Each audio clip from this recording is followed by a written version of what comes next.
같이 나누도록 하겠습니다. 네, 오늘 제목이 무엇을 향하여? 십자가를 향하여. 여러분 어디를 바라보고 계십니까? 여러분 어디를 향하여 나아가고 계십니까?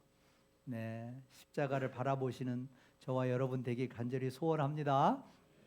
네, 지금 누가복음 22장, 23장 후반부를 가고 있는데 지금 저희가 어디쯤 가고 있나요? 네, 비록 오랜 기간 동안 누가복음 후반부를 이렇게 하면서 말씀을 계속 나누다 보니까 지금 여기 어디 와 있는지 가끔 좌표를 잃어버릴 때가 있죠. 예수님의 마지막 고난 주간의 말씀을 지금 함께 나누고 있습니다. 일주일여 동안의 주님의 여정, 지금으로 말하면 주일날, 일요일날 예루살렘 성에 입성하셨습니다. 입성하신 후에 가장 먼저 첫 번째 한 일이 월요일날 무엇이었어요? 성전을 깨끗게 하시는 일을 하셨습니다. 그렇습니다. 주님은 성전을 깨끗게 하는 일을 고난주간에 제일 먼저 하셨습니다. 사실은 예루살렘 성전은 유효기간이 1500여 년 기간의 성전시대, 성막시대를 마무리하는 1500여 년에 하나님께서 정한 약속, 유효기간이 다 끝나기 바로 직전에 와 있습니다. 그런데 그럼에도 불구하고 성전을 청결케 하는 일을 주님께서 고난주간에 가장 먼저 하셨습니다. 저와 여러분 이 땅에서 유한한 삶을 삽니다. 언젠가 우리는 하나님 앞에 설 것입니다. 이 땅에 사는 동안 우리는 어떤 삶을 살아야 할까요? 하나님 앞에 깨끗한 삶을 살아야 될 줄 믿습니다. 하나님 앞에 거룩한 삶을 살아야 될 줄 믿습니다. 저와 여러분 하나님 앞에 늘 성전 청결을 직접 외치시고 행동으로 옮기셨던 그 주님께서 저희에게 원하시는 것은 내가 거할 합당한 그릇이 되라는 것이죠. 저와 여러분 주님께서 거하시는 깨끗하고 온전한 그릇, 주님을 담기에, 주님과 동행하기에, 주님이 보시기에 그런 그릇, 그런 깨끗한 그릇에 저와 여러분 삶이 되기를 간절히 소원합니다. 그리고 화요일날, 수요일날은 이틀 동안 굉장히 많은 가르침을 주셨어요. 종교 지도자들과 때로는 쟁론을 하시고 그들을 가르치기도 하셨습니다. 그러나 그 사이에 가르쳐주다는 배반을 모의하죠. 그리고 목요일날 최후의 만찬을 하시고 이제 겟세마네 동산으로 가셔서 그곳에서 체포되시고 붙잡히셔서 신문 받으시고 그리고 이제 십자가에 돌아가시죠. 주님께서 마지막까지 하실 때 제자들은 유다는 배반하고 베드로는 주님을 모른다 부인했죠. 요한복음 13장에 보면 요한복음 13장부터 17장까지가 요한복음 굉장히 길게 기록된 이 내용이 다 전부 다 13장부터 17장까지가 다락방에서 마지막 성만찬 하시는 그 내용인데 그 요한복음 13장 그 일을 시작하시면서 뭐라고 주님께서 말씀하시냐면 주님께서 제자들을 사랑하셨다.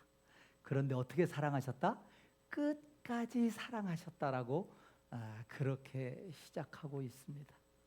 주님께서요 제자들이 음모를 꾸미고 배반하는 것을 알고 있었지만 주님은 그들을 끝까지 사랑하셨습니다. 끝까지 사랑하셨습니다. 마지막 죽음 직전까지도 제자들을 사랑하셨습니다. 마지막 순간까지 주님은 사랑하셨습니다. 그들이 배반함에도 불구하고 유다의 발을 씻겨 주셨습니다. 제자들이 다 떠나가고 예수님을 모른다 부인하는 그 제자들을 주님께서 끝까지 사랑하셨습니다. 그리고 주님은 십자가를 지셨죠. 저와 여러분도 이 땅에 살아가면서 우리의 본이 되시는 주님, 그 주님을 닮기 원합니다. 끝까지 사랑하시되 끝까지 제자들을 사랑하셨던 그 주님의 모습을 닮기 원합니다. 우리는 여러 가지로 예수님과 다르지만 우리는 너무나 부족하고 연약하지만 그래도 우리에게는 예수님이라는 좋은 본이 계십니다. 그분을 따라서 그분의 모습을 흉내라도 내면서, 그분의 입술을 흉내라도 내면서, 그분의 마음을 흉내라도 내면서 사랑하시되 끝까지 사랑하다가 하나님 앞에 모두 다 나아갈 수 있는 저와 여러분이 되시기를 간절히 소원합니다. 오늘 본문으로 함께 다룰 누가복음 22장, 23장. 누가복음 22장, 23장은 목요일 오후부터 금요일 오후까지 만 24시간을 담고 있는 내용이 누가복음 22장, 23장입니다. 네, 사복음서에 주님과 관련된 전부 예수님과 관련된 부분이지만 특별히 사복음서의 마지막 한 주간, 마지막 고난 당하시는 이 장면이 굉장히 자세하게 많은 분량을 복음서에 담고 있습니다. 왜 그러셨을까요? 주님은 죄가 있으셔서 죽으신 분이 아니라는 것을, 아무 죄가 없으신 깨끗하신 죄 없으신 분인데 저와 여러분을 위하여 애매히 고난당하고 십자가에 죽으셨다는 것을 말씀하시기 위해서, 강조하기 위해서 그렇게 많은 분량을, 그 과정을 자세하게 담고 있는 것 같습니다. 그 만 24시간의 시간을 한 장의 그림으로 딱 표현이 돼 있습니다. 목요일 날 최후의 만찬을 성찬식으로 바꾸시는 최후의 만찬을 하시죠. 그리고 기드론 계곡을 건너 겟세마네 동산에 기도하러 가십니다. 기드론 계곡을 넘었다라고 특별히 요한복음에서 기드론 계곡을 넘어서 가셨다라고 표현하고 있습니다. 요한복음 18장 1절에 그렇게 기술하고 있죠. 기드론 계곡을 왜 넘었나요? 겟세마네 동산에 기도하러 가기 위해서. 왜 넘으셨나요? 그곳에서 잡히시기 위해서, 그곳에서 잡히시어 죽으시기 위해서 기드론 계곡을 넘으셨습니다. 다윗은 압살롬 아들의 반역이 예루살렘에 있었을 때, 예루살렘을 향해서 압살롬 아들이 반역군을 이끌고 몰려올 때 허겁지겁 다윗은 예루살렘을 떠납니다. 사무엘하 15장에 보면 기드론 계곡을 건너는 다윗의 모습이 나옵니다. 얼마나 신발을 벗어제낀 채 눈물을 흘리며 자기의 부하들과 함께 그 기드론 계곡을 넘었는지 모르겠어요. 그 기드론 계곡을 다윗은 넘었습니다. 왜 넘었어요? 살기 위해서 넘었습니다. 난을 피해서 살기 위해서 기드론 계곡을 넘었습니다. 주님께서 기드론 계곡을 넘으셨습니다. 왜요? 죽으시기 위해서. 왜요? 저와 여러분을 살리시기 위해서. 주님께서 죽으셔서 저와 여러분을 살리시기 위해서 기드론 계곡을 넘으셨습니다. 기드론 계곡을 넘어 겟세마네 동산에서 기도하셨습니다. 습관을 따라 기도하셨습니다. 마지막 붙잡히시기 직전까지 습관을 따라 기도하셨습니다. 저와 여러분 살아가면서 많은 영적인 좋은 습관을 가지시기 바랍니다. 주님은 기도하다 잡히셨습니다. 저와 여러분 마지막 하나님 앞에 갈 때 뭐 하다 하나님 앞에 가기를 원합니까? 저희 아버님은 담배 피다 가셨어요. 그래서 결국은 폐암에 걸리셨고 수술을 받으셔서 다시 회복하셨습니다. 그런데 또 피우셨습니다. 결국은 폐암으로, 그리고 전신에 전립선 암까지 모든 암이 다 퍼져서 돌아가셨습니다. 여러분, 마지막에 여러분은 어떤 모습으로 무엇하다 하나님 앞에 가길 원합니까? 하나님 앞에 거룩한 좋은 예수님처럼 좋은 영적인 거룩한 습관을 하다가 가시는 저와 여러분 되길 원합니다. 찬양하다 하나님 앞에 가기 원합니다. 기도하다 하나님 앞에 가기 원합니다. 말씀보다 하나님 앞에 가기 원합니다. 복음 전하다 하나님 앞에 가기 원합니다. 하나님 앞에 좋은 나쁜 영적인 습관을 가지고 습관을 따라서 살아가다가 하나님 앞에 서시는 저와 여러분 되기를 간절히 소원합니다. 겟세마네 동산에서 기도하다 주님 잡히시었습니다. 그리고 그때부터 신문 재판을 받으십니다. 재판을 4번을 받으십니다. 그 짧은 순간에, 그 짧은 목요일 밤 12시가 넘어서 금요일 새벽부터 아침 9시에 십자가에 못 박히시기 전까지 그 짧은 순간에 4번의 재판을 받으십니다. 첫 번째 재판은요, 대제사장 법정에서 서십니다. 그때의 대제사장이었던 가야바, 그리고 가야바의 장인이었던 전임 대제사장 안나스의 집에, 가야바 집에, 그곳에서 공회 회원들로부터 신문을 받으십니다. 신문 결과 사형 선고를 받습니다. 하나님의 아들이라는 주님의 말씀에, 주님의 주장에 신성모독죄로 사형을 원도하죠. 그런데 그들에게는 불행하게도 사형을 시킬 수 있는 권한이 없었습니다. 왜냐하면 로마의 식민 지배하에 있었기 때문이죠. 그래서 빌라도를 끌어들입니다. 그래서 빌라도에게 보냅니다. 빌라도 법정에 다시 세웁니다. 그런데 빌라도가 아무리 살펴봐도 이리 봐도 저리 봐도 예수님에게서 죄를 찾을 수가 있어요, 없어요? 없습니다. 없습니다. 그래서 어떻게 해서든지 예수님을 놓아주려 애를 씁니다. 그런데 공회원을 포함해서 군중의 무리가 그것을 허용하지 않습니다. 십자가에 못 박아라, 십자가에 못 박아라. 그 외침이 얼마나 컸던지요. 그런데 빌라도는 자기가 봤을 때 죄를 찾지 못했습니다. 그리고 사실은 전날 밤에 아내로부터 이야기를 들었습니다. 예수님에 대한 이야기를 들었어요. 네, 그분은 죄 없으신 분이다. 그분을 잘 살펴보라는 이야기를 특별히 들었습니다. 그래서일까요? 여하튼 빌라도는 이리 봐도 저리 봐도 죄를 찾지 못하겠다라고 이야기를 합니다.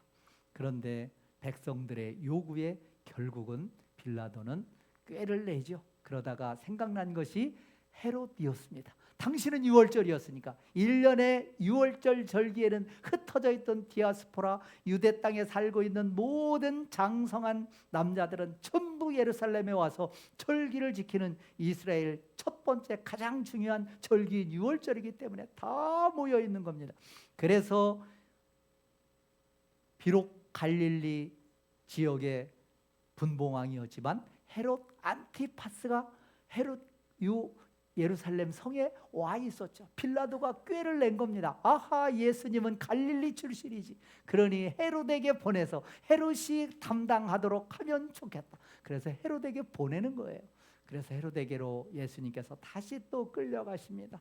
그래서 헤롯은 주님께 이것저것 묻습니다. 그 헤롯 안티파스는 주님을 아주 간절히 보고 싶어 했던 사람입니다.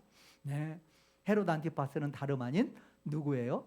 세례 요한을 참수한 사람입니다. 그리고 예수님이 혹시 많은 사람들이 죽었던 세례 요한이 다시 살아난 사람이라고 예수님이 오셨을 때 많은 사람들이 이야기했기 때문에 아마도 헤롯 안티파스는 불안한 마음도 있었을 겁니다. 세례 요한을 참수시킨, 그래서 죄책감에 시달렸을 수도 있어요. 그런데 그자가 다시 살아 돌아왔다라는 소문이 들리니 얼마나 예수님을 보고 싶어 했을까요? 확인하고 싶어 했을 겁니다. 그런데 주님께서 만나시지 않으셨죠. 그런데 예루살렘 성전에서 마지막 유월절을 앞두고 그 기간에 헤롯 안티파스를 만납니다. 헤롯 안티파스를 예수님께서는 뭐라고 말씀하셨어요? 여우라고 불렀습니다.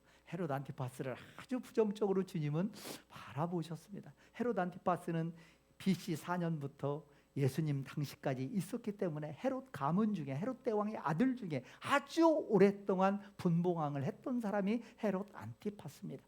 그 안티파스가 예수님을 신문합니다. 예수님께 묻습니다. 예수님께서 어떻게 대답하셨을까요?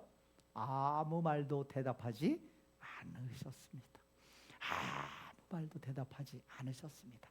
그의 마음을, 그의 계략을 꿰뚫고 계셨기에 주님은 아무 말도 하지 않으셨습니다. 그래서 다시 빌라도 법정으로 옵니다. 그래서 빌라도는 끝까지 어떻게 해보려고 했으나 결국은 어찌하지 못하고 결국은 사형을 언도합니다.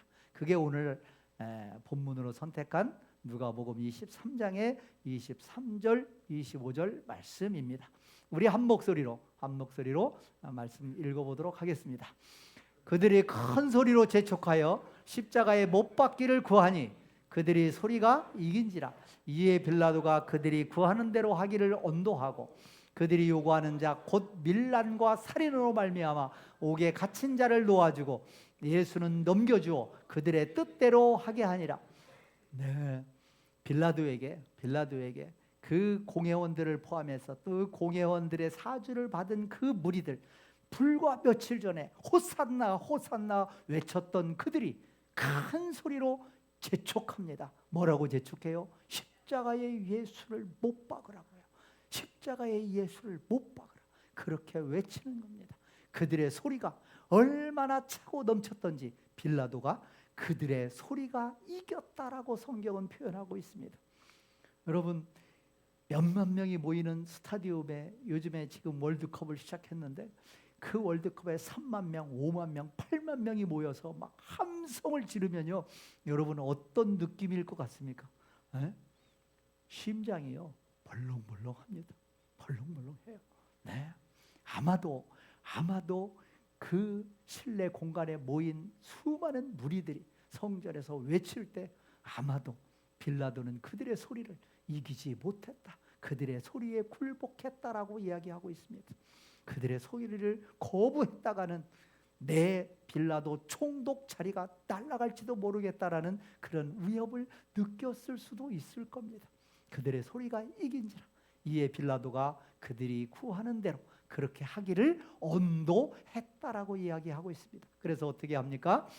밀란과 살인으로 말미암아 옥에 갇힌 자 누구예요? 바라바. 네, 바라바. 성경에는 강도라고 표현되어 있습니다. 강도요 폭력배인 바라바를 놓아주고 대신 예수는 넘겨주어 그들의 뜻대로 십자가에 못 박혀 넘겨주었다라고 이야기하고 있습니다. 네, 빌라도는 불의한 재판관의 전형적인 불의한 재판관이라고 말할 수 있습니다. 예수님이 죄 없으신 것을 알고 있습니다. 그러나 그럼에도 불구하고 과거의 자기 자신 그리고 미래의 자기 자신의 안위를 도모하기 위해서 결국은 빌라도는 예수를 사형을 처하기로 언도하지요. 여러분, 누구의 죄가 더 클까요?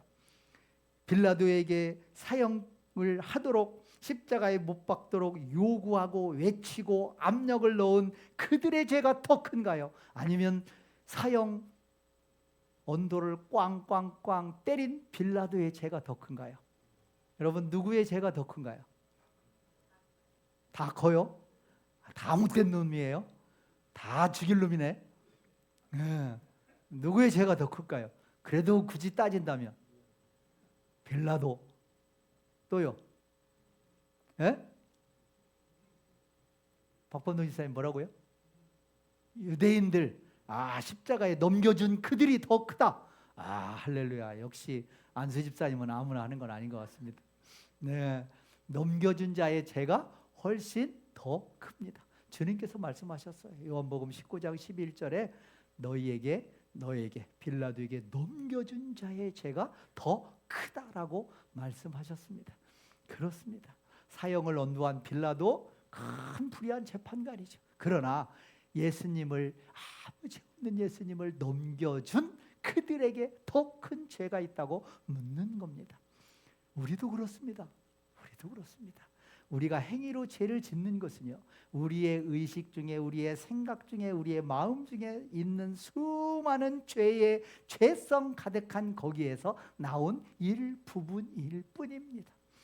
빙산의 일각이라고 하잖아요. 빙산의 실체는 바다 밑에 보이지 않는 부분이 훨씬 큽니다. 주님은요, 빌라도보다 뒤에서 사주한 저들의 죄가 훨씬 크다고 말씀하십니다. 여러분, 좋은 일로 도모하고 좋은 일로 함께 힘을 모으는 건 너무너무 소중하고 중요한 일입니다. 그러나 누구를 죽이는 일에, 누구를 상하게 하는 일에, 누구를 욕하는 일에, 누구를 매도하는 일에 뒤에서 험담하고 도모하고 하는 거는요, 앞에서 그 사람을 욕하는 것보다 훨씬 더 큰 죄라고 주님은 바라보고 계신 겁니다. 여러분, 보이지 않는 데가 훨씬 더 중요합니다. 주일날 함께 모여 하나님 앞에 말씀을 듣고 기도하고, 이 모습도 너무너무 소중합니다. 그러나 한 주일 내내 삶의 현장에서 내가 어떠한 생각으로, 어떠한 마음으로, 어떠한 모습으로, 어떠한 표정으로 살아가느냐 하는 것은 훨씬 더 중요할 수 있습니다. 주님은요, 그렇게 우리를 바라보고 계십니다. 하나님 앞에 늘 하나님을 24시간 우리를 바라보고 우리를 생각하고 계신 주님 앞에 나는 어떤 모습인지, 나는 어떠한 생각으로 어떠한 말을 하며 어떤 삶을 살고 계신지, 그렇게 늘 생각하시면서 살아가시는 저와 여러분, 그래서 하나님 앞에 참 잘하였다, 참 나는 내가 좋다, 그런 인정받는 저와 여러분 되시기를 간절히 소원합니다. 그런데 예수님 대신 놓아준 이 바라바는요, 바르 아바의 합한말입니다. 아바는 우리말로 아버지입니다. 바르는 아들이란 뜻이에요. 그러니까 바라바는요, 아버지의 아들이란 뜻입니다. 네, 지금요, 죄 없으신 예수님은 십자가에 못 박고 바라바, 그 강도요, 폭력배요, 살인자인 바라바는 놓아주는 거예요. 폭력배인 아버지의 아들은 놓아주고, 죄 없으신 하나님 아버지의 아들인 예수님은 십자가에 못 박는 이 비극적인, 이 아이러니한 일이 이 순간에 벌어지고 있는 겁니다. 벌어지고 있는 겁니다. 네, 십자가의 예수님의 고난주간의 여정의 출발은요, 제자들의 배반으로 시작합니다. 여러분, 저와 여러분이 살아가면서 가장 가슴 아픈 일이 어떤 일이에요? 가장 가슴 아픈 일, 네, 사랑하는 가장 측근, 가장 가까운 이로부터의 배신 아닐까요? 그런 사람의 배신, 배반은 더 가슴이 아픈 것이 우리의 삶의 모습 아닐까요? 주님도 어쩌면 그래도 3년 동안 그들과 함께 했는데, 그래도 3년 동안 먹고 차고 24시간 3년 동안 함께 했는데, 여러분, 주님과 함께한 이 제자들의 이 3년 동안의 삶은요, 여러분 3년이란 기간이 짧게 느껴지시나요? 아닙니다. 3년 365일 곱하기 24시간. 네, 머리 좋은 누가 제일 머리 좋은가? 네, 곱하니까 얼마 나와요? 네, 26,000시간이 조금 넘게 나옵니다. 주님과 3년 동안 먹고 차고 24시간 함께한 시간은 26,000시간을 주님과 함께한 겁니다. 저와 여러분이 일주일에 한 번 주일 예배 드릴 때 딱 1시간 나와서 말씀 듣습니다. 네, 그것도 졸다 보면 못 들을 때가 더 많아요. 일주일에 1시간 말씀 들으면요, 26,000시간을 매주 1시간씩 들으면 몇 년 걸릴까요? 제가 계산해 봤습니다. 505년 걸립니다. 여러분, 주님이 제자들과 함께한 24시간의 3년의 시간은 26,000시간, 일주일에 한 번 주님 잠깐 나와서 그것도 말씀 듣다가 딱 졸면 30분 지나갑니다. 그렇게 걸리면 몇 년 걸린다고요? 505년 걸린다고요. 그 시간이 주님과 제자들이 함께한 시간입니다. 아니, 주일날만 그렇고 평일에 새벽기도도 하고 말씀도 읽으니까 좋아. 그럼 하루에 1시간. 하루에 1시간을 26,000시간을 나누면요, 몇 년 걸릴까요? 72년 걸립니다. 그러니까 제자들과 함께한 3년의 시간이 작은 시간이 아니에요. 그 시간 동안 심혈을 기울여서 제자들을 훈련하고 양성한 겁니다. 그런데 결과가 뭐예요? 유다가 배신합니다. 베드로가 부인합니다. 제자들은 누가 크냐 서로 다툽니다. 다 십자가에 못 박힐 때 다 떠나갑니다. 예수님 마음이 어떠셨을까요? 예수님 마음이 어떠셨을까요? 참 인간적인 생각으로 그냥 이렇게 유추해 보면 참 마음이 아프셨을 것 같아요. 저와 여러분, 예수님의 마음을 아프게 하는 자가 아니라 저와 여러분 예수님의 마음을 흡족하게 하는 자가 되기를 소원합니다. 아니, 몇 년 안 됐는데 아니 예배 드린 지 몇 번 안 됐는데, 아니 성경 조금밖에 안 읽은 것 같은데, 이야 이렇게 신앙생활 하는 사람이 있어? 이런 저와 여러분, 이런 우리 초대교회 성도들 되기를 소원합니다. 소원합니다. 그런 저와 여러분 됐으면 좋겠어요. 어찌됐든 유다는 사탄이 그에게 들어갔다라고 이야기합니다. 사탄이 들어갔습니다. 네, 사탄이 들어간 거냐? 사탄이 강제적으로 마음의 문을 아닙니다.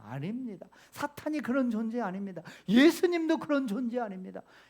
계시록 3장 21절에 주님께서 말씀하시잖아요. 내가 너에게 마음의 문을 놓고 하느니 누구든지 마음의 문을 열면 내가 그에게로 들어가 그로 더불어 먹고 그와 더불어 살리라 말씀하셨습니다. 주님도 우리가 마음의 문을 열어야 주님께서 들어오시는 겁니다. 사탄도요 강제로 해집고 들어가지 않습니다. 틈을 보여주었기 때문에, 내가 틈을 열어 놓았기 때문에 사탄이 들어간 겁니다.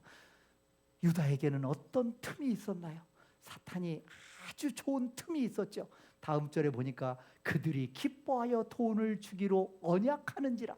그러니까 유다와 종교 지도자들과 약속을 한 겁니다. 무엇을요? 돈을 주기로요. 돈의 눈이 어두워졌던 거예요. 유다는요 돈의 눈이, 탐욕의 눈이 멀어서 주님을 바른 거예요.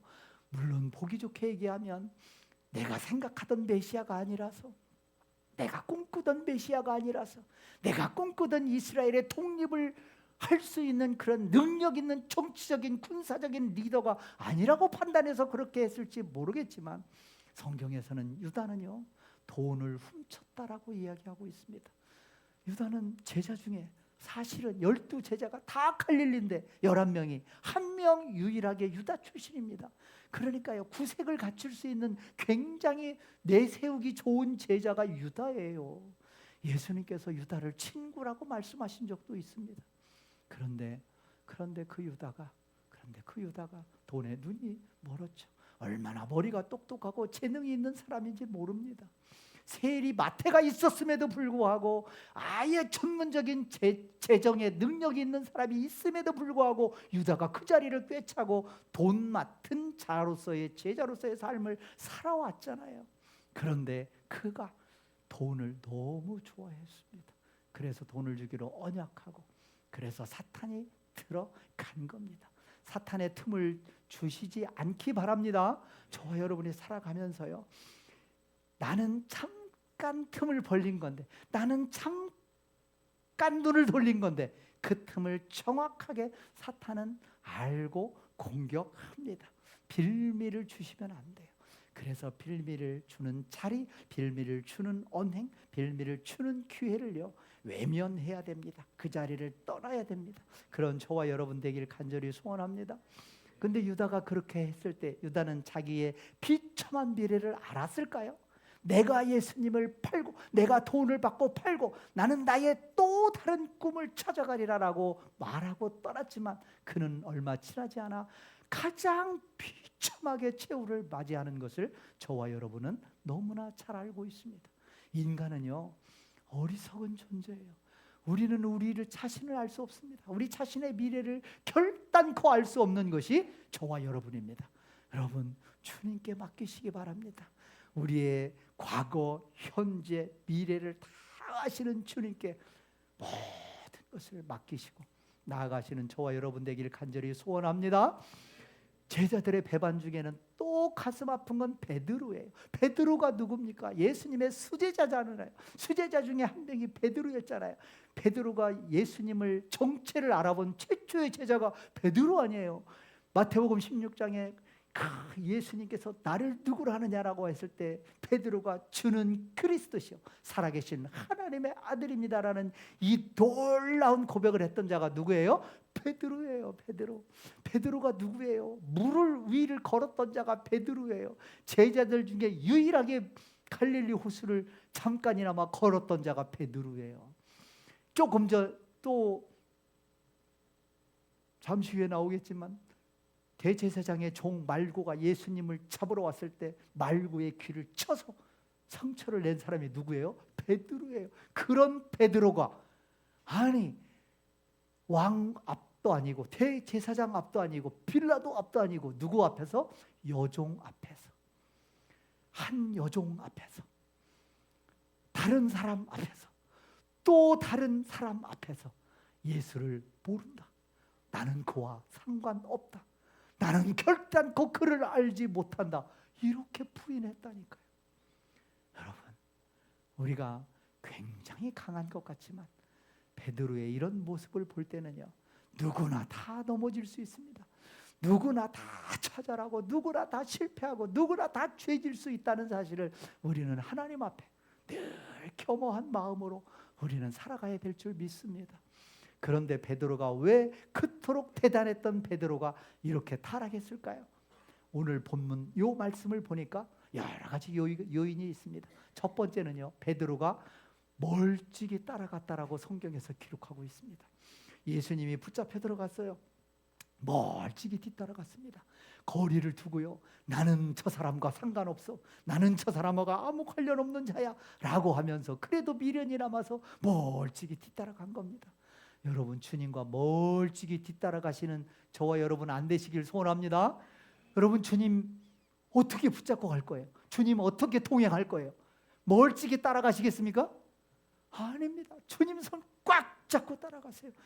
주님의 숨소리, 주님의 숨결, 주님의 호흡소리도 들을 수 있는 지근 거리에서 주님 따라가며, 주님 쫓아가며, 주님의 채취와 주님의 말씀과 주님의 향기를 느끼시면서 따라가시는 저와 여러분 되기 바랍니다. 멀찍이 따라가는 저와 여러분 되지 않기를 소원합니다. 또 왜 베드로가 이렇게 타락했나요? 네, 한 여종, 다른 사람, 또 한 사람, 그들과 함께 풀을 쬐면서 그 불신자들 틈에 갇혀 있다 보니 자기도 모르게 불신의 마음들이 끊임없이 샘솟듯하는 겁니다. 자기도 모르게 부인하면서 그런 말들이 나가는 겁니다. 우리가 불신자들과 이 땅에서 살면서 함께 살지 않을 수 없습니다. 그러나 우리가 이 안에서 신앙생활을 하며 신앙의 반듯한 모습을 보이기는 쉬워요. 그러나 세상 가운데, 불신자들 가운데 그런 모습을 보이기는 훨씬 더 어렵습니다. 그러려면 훨씬 더 깨어 있어야 되고, 더 기도해야 되고, 더 영적으로 무장해서 나가야 됩니다. 여러분, 그런 틈에서도 영적으로 기도하고 말씀으로 무장해서 살아남는 저와 여러분 되기를 간절히 소원합니다. 네, 그런 자들의 주님을 멀찍이 따라가 주님과 아무 상관없다라고 하는 자를 주님은 어떻게 대하셔요? 요한계시록에 보니까요, 주님께서 너희가 뜨겁든지 너희가 차든지 하라고 말씀하십니다. 미지근한 자를 주님께서 어떻게 토해버리겠다라고 말씀하셨습니다. 나는 주님과 멀찍이 떨어져서 적당히 거리를 두고 나는 다 섭렵한 것 마냥 살아가는 이중적인 모습은요, 하나님이 보실 때는요 뜨뜻미지근한 겁니다. 하나님께서 토해버리신다고 하십니다. 저와 여러분 열심히 이 땅에서 살았는데 마지막에 하나님이 토해버리는 대상이 되면 얼마나 비극인가요? 얼마나 슬픈가요? 얼마나 억울한가요? 여러분, 그런 억울함을 당하지 않아야 되지 않겠습니까? 하나님 앞에 잘하였다 칭찬받는 저와 여러분이 되어야지. 차라리 내가 너를 토해버리겠다라는 그런 대상이 된다면 얼마나 비극이 아닌가요?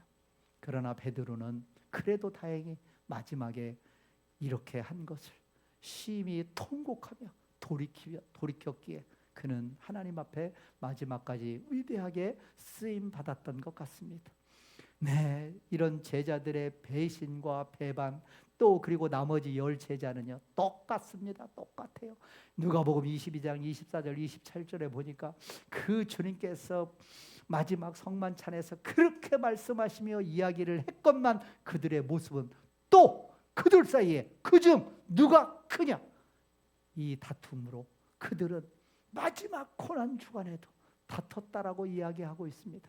주님께서 얼마나 답답해 하셨을까요?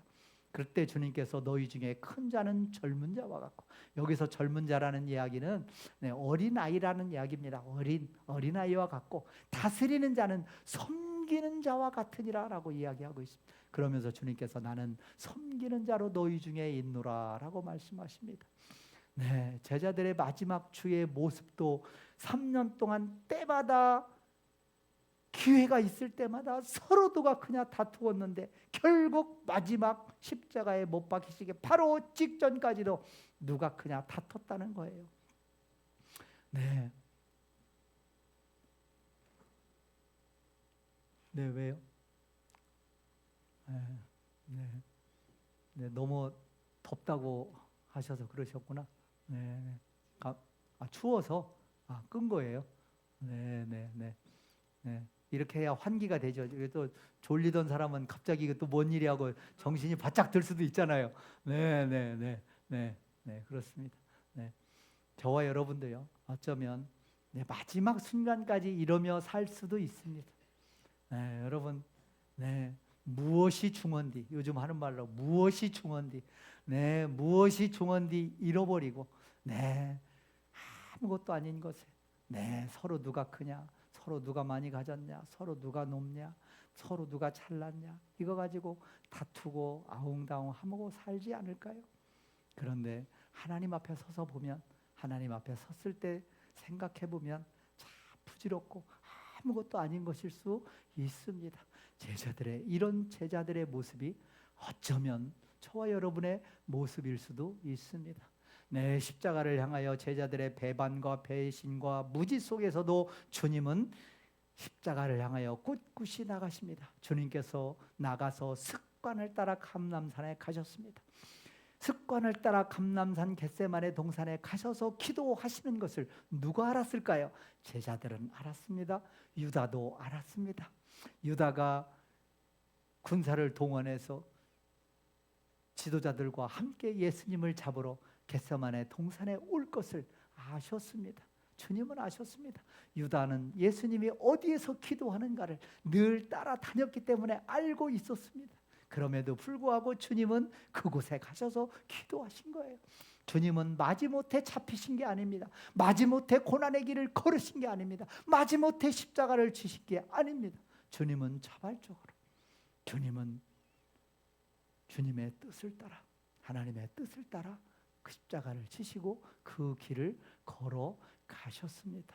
내 원대로 마옵시고 아버지의 원대로 되기를 원하나이다. 기도의 본질은요, 하나님, 내가 이런 기도 제목 이것을 원합니다. 이것을 하나님 주세요 라는 것이 아니고, 하나님, 나를 통해서 하나님께서 쓰시고자 하신 하나님의 뜻이 무엇인가요? 하나님, 나를 도구 삼아 주옵소서. 하나님, 나를 사용하여 주옵소서. 그게 기도의 본질입니다. 주님께서는 내 원대로 마옵시고 아버지의 뜻대로 마지막까지 기도하셨습니다. 힘쓰고 애써 더욱 간절히 기도했습니다. 땀이 땅에 떨어지는 빗방울 같았다라고 이야기하고 있습니다. 이 겟세마네 동산에서 기도인데요, 이 겟세마네라는 뜻이요, 기름 짜는 틀입니다. 기름 짜는 틀이에요. 내 기름을 채취하기 위해서는요, 그 올리브가 됐든 꾀가 됐든 그 통째로 다 갈아 엎어야 됩니다. 그 형체를 유지할 수가 없는 겁니다. 주님께서는요, 이 바로 겟세마네 기름 짜는 그 틀과 같은 그런 자기를 낮추시고 죽기까지 복종하시면서 그렇게 기도하셨습니다. 그러니까 자기 몸에 있는 모세혈관이 터지면서 핏방울이 뚝뚝뚝 떨어진 겁니다. 저는요, 이 말씀을 과거에 아무리 열심히 기도해도 어떻게 핏방울이 떨어지냐 그렇게 생각했었어요. 그런데요, 저희 아내, 저희 딸아이 이제 둘 다 첫 애는 그 뭐죠? 자연분만 하잖아요. 그런데 나중에 보니까요, 목에요, 아마도 보셨을 거예요. 이 얼마나 이 임산부가 이게 힘을 줬는지요. 모세혈관이 다 터졌습니다. 그래서 핏자국이 점점 찍힌 거 보셨을 거예요.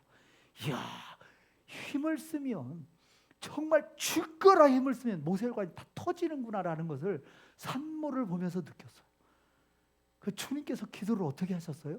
모세혈관이, 육체의 모세혈관이 다 터져서요, 핏방울이 땀방울이 될 정도까지 그렇게 기도하셨습니다. 그게 겟세마네 기도입니다. 기름 짜는 틀입니다. 그렇게 기도하신 거예요. 그렇게 기도하셨습니다. 습관을 따라 한적한 곳에서 시험 받지 않도록 간절히 성령의 도우심을 받으며 기도하셨습니다. 습관을 따라 그렇게 기도하시는 저와 여러분 되시기를 간절히 소원합니다. 그리고 주님은 겟세마네 동산에서 체포당하셨습니다. 유다의 입맞춤을 군호에 맞춰서 유다의 입맞춤을 사인으로 저자다, 잡아라. 그래서 주님께서 잡히신 거예요. 그런데 그 잡히시는 과정 중에 베드로가 의협심을 발휘해서 그 말구의 귀를 칼로 치죠, 내려치죠. 그런데 주님께서 어떻게 하셨습니까? 네, 다시 귀를 만져서 말구의 귀를 치유해 주셨습니다. 그러면서 베드로에게 참으라라고 말씀하셨습니다. 유다는 배신과 탐욕과 파멸의 입맞춤으로 주님을 팔았지만 주님은 마지막 순간까지 자기를 잡으러 온 그 말고 그 사람까지도 치유하시면서, 그리고 유다에게도 마지막 기회를 한 번 더 준 겁니다. 유다야, 네가 입맞춤으로 인자를 파느냐? 아직 입맞추기 직전에 다가오는 유다에게 네가 입맞춤으로 군호를 짜서 나를 잡으러 하는 약속을 하였느냐? 인자를 파느냐라고 다시 한번 경고하는 겁니다. 유다의 마음을 꿰뚫어보고 유다의 속을 꿰뚫어보고 경고하는 거예요. 돌이키기를, 마지막 순간까지 유다에게 그렇게 돌이키기를. 그리고 말구의 상처를 치유하신 그 주님, 그리고 주님은 그렇게 십자가에 죽으시기 위해 잡히셨습니다. 그리고 누가복음 22장 63절 65절에 보면 마지막에 신문 받으시고 재판 받으시는 사이사이에 희롱당하는 장면이 나옵니다. 지키는 사람들이 예수를 희롱합니다. 때립니다. 그의 눈을 가립니다. 그리고 선지자 노릇하라, 너를 친 자가 누구냐? 그리고 아르마칠 때까지 계속 때리는 겁니다. 장님 때리기 놀이에요. 예수님의 눈을 가리고 너를 친 자가 누구냐? 못 알아맞히면 계속 때리는 겁니다. 그렇게 희롱을 당하셨어요. 주님께서 모르셨겠습니까? 누가 때리는지 모르셨겠습니까? 그러나 주님은 그 모든 고난을, 그 모든 질고를, 그 모든 것을 다 아시고 당하셨습니다. 왜요?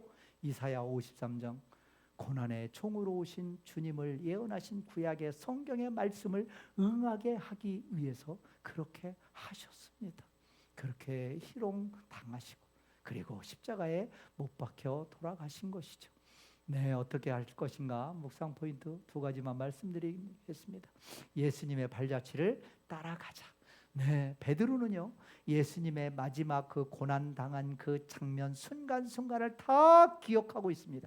그래서 베드로전서에서 이렇게 이야기하고 있는 겁니다. 그리스도도 너희를 위하여 고난을 받으셨는데 너희에게 본을 끼치기 위해서, 너희에게 예수님의 발자취를 따라오게 하기 위해서 그 고난을 받으셨다라고 베드로는 이야기하고 있는 겁니다. 주님께서 그렇게 고난 받으신 것이 저와 여러분에게 본을 보이기 위해서, 어떤 본을요? 어떤 고난 앞에서도, 어떤 억울함 앞에서도 그가를 묵묵히 감당하시는 주님의 모습이 우리 삶의 본이 되게 하기 위해서 주님께서 그렇게 하셨다라고 말씀하고 계십니다. 주님은 욕을 당하시되 맞대어 욕하지 않으셨습니다. 고난을 당하시되 위협하지 않으셨습니다. 오직 공의로 심판하시는 하나님께 모든 걸 맡기고 나아가셨습니다. 나무에 매달리셨습니다. 그래서 우리로 하여금 죄에 대해서는 죽고 의에 대해서는 살게 하려고 주님께서 그런 고난의 길을 걸으셨다라고 말씀하고 계십니다. 예수님의 본을 따라가시는 저와 여러분 되기 바랍니다.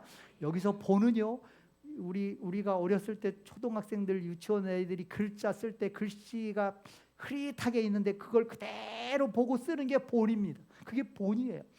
그러니까요, 우리는 성경 말씀을 통해서 예수님의 모습을 보고요, 그대로 따라하려고 흉내를 내야 되는 겁니다.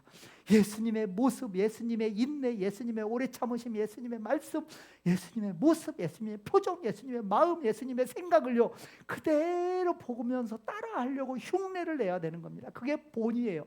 너희에게 본이 되기 위해서 주님께서 이런 길을 걸으셨다고 말씀하고 계십니다. 우리는요, 두 번째 마지막 묵상 포인트입니다. 어떤 상황에서도 예수님을 부인하지 아니하고 시인하시는 저와 여러분 되길 간절히 소원합니다. 주님께서 미리 베드로의 부인을 아시고 미리 말씀하셨습니다. 제자들에게 마태복음 10장 32, 33절에서 누구든지 사람 앞에서 나를 시인하면 나도 하늘에 계신 내 아버지 앞에서 그를 시인할 것이요, 누구든지 사람 앞에서 나를 부인하면 나도 하나님 앞에서 부인하리라. 여러분, 교회를 열심히 다녔는데 일생 동안 주의 일을 한다고 했는데 하나님 앞에 섰을 때 예수님께서 너 누구야? 나 너 너무 생소한데? 나 너를 본 적이 없어. 나 너 누군지 몰라. 기가 막힌 일 아니에요? 기회가 다시 있어요, 없어요? 없습니다. 기회가 다시 없습니다. 오직 어떤 상황에서도 주님 부인하지 아니하고 어떤 상황에서도 나에게 불리함이 있을지라도 주님 시인하며 주님 자랑하며 살아가시는 저와 여러분 되기를 간절히 소원합니다. 우리 함께 나눈 말씀 기억하며 하나님 앞에 기도로 나아가겠습니다. 하나님,